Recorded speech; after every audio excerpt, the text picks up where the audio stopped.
service, man. Okay, calm down. So what are the answers? What has to happen now? We need an immediate ceasefire. We needed an immediate ceasefire on February 25th, the day after the Russian invasion. We needed a ceasefire throughout the period when Russia was seizing more territory in Ukraine and trying to occupy the country. We need a ceasefire now when Ukraine is on the offense and is seizing back some of that territory. But the cost is extraordinary. We start, of course, with the human cost for Ukrainian civilians. Thousands of people dead, tens of thousands of people injured, homes destroyed, millions of people now. I think it's up to 11 million people who have been forced out of their homes. This is a crisis of enormous humanitarian, catastrophic impact. So we need to stop the war to stop the killing. This war is also having a devastating impact globally, also in ways that those earlier wars did not have. The wars in Iraq and Afghanistan that went on for decades, as devastating as they were for the peoples of Iraq and Afghanistan, they never threatened to explode into a nuclear exchange between the United States and Russia, which together control 90% of all the nuclear weapons in the world. So we're looking at a very different threat level of this war. The global threat of famine because of the blockade and the sanctions on Russia that's preventing the shipment of food and of fertilizer out of Russia and out of Ukraine, that's affecting the poorest people in parts of the world that are thousands of miles away from the battlefields in Ukraine. So for all of these reasons, we need an immediate ceasefire. And unfortunately, what we're seeing is a sense that the US and the Biden administration is following a long and really unfortunate history of how the US has responded to the need in other crises, the need for an immediate ceasefire, and the US instead says no. You know, the US did this in 2006 during the Israeli war in Lebanon, where again the United States was providing the military support for one side, for the Israelis, of course. And in the middle of that war, not even the middle, it was at the beginning of the war, then Secretary of State Condoleezza Rice under George Bush was asked, why don't you support a ceasefire now?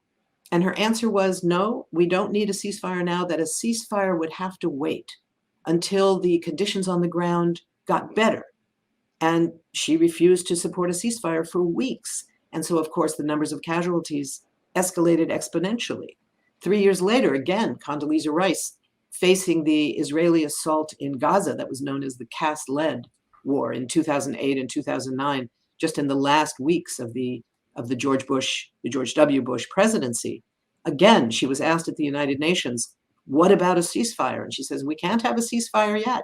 We can't have a ceasefire until we have a ceasefire that is sustainable and durable. Now, of course, you want a sustainable and durable ceasefire, but that's what requires long negotiations that can only begin once the fighting stops. That's the crucial part. Stop the fighting. Then you begin a serious kind of negotiation. And that's what's really going to be difficult and is going to require the US to be involved, not to tell the Ukrainians what they should concede. That's up to Ukraine. That's not up to the United States. We don't get to tell them. But we are spending tens of billions of dollars and sending all the weapons, virtually all, some are coming from other NATO allies, but virtually all of the weapons that the Ukrainians are demanding are coming from the United States.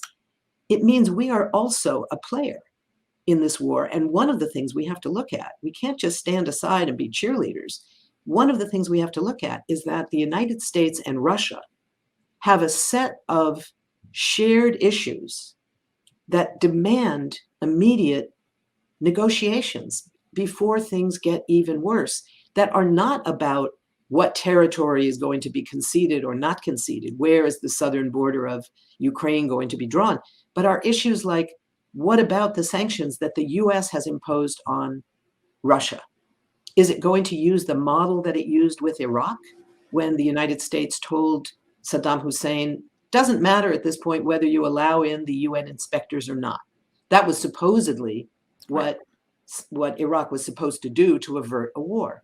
And finally, Madeleine Albright at the UN said, no, sorry, not Madeleine Albright at that time. This was in the earlier Iraq war. She told him at that time that it didn't matter whether inspectors were allowed in or not, because the sanctions were not going to be lifted anyway.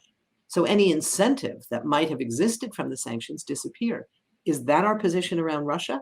Or should we clarify to Russia that if there is a ceasefire, the sanctions will be lifted? All of the various arms control treaties and the nuclear treaties signed by the US and the Russians, all but one of them right now are either abandoned or defunct or have expired, and there are no negotiations underway to get those back.